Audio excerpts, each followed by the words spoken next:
এই মাটির মানুষটা সবসময় নিজেকে পরিষ্কার রাখতে অনেক পছন্দ করত।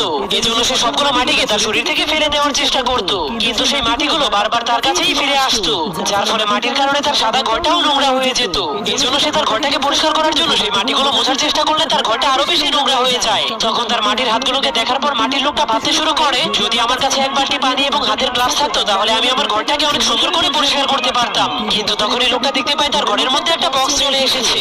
এরপর সে ওই বক্সের ভেতর থেকে হাতের গ্লাভস এবং এক বালতি পানি নিয়ে তার ঘরটাকে পরিষ্কার করতে শুরু করে দেয়। কিন্তু তার ফ্লোরে আবারও ময়লা লেগে যাবে এই ভয়ে সে ধীরে ধীরে পিছাতে শুরু করে দেয়। এর কয়েক মিনিট পর তার পুরো ঘরটাই পরিষ্কার হয়ে যায়, কিন্তু সে হাঁটতে গেলেই তার ঘরটা আবারও ময়লা হয়ে যাবে। এজন্য সে ভাবতে শুরু করে, যদি তার কাপড়ের জুতা থাকতো তাহলে তার ঘরটা আর নোংরা হতো না।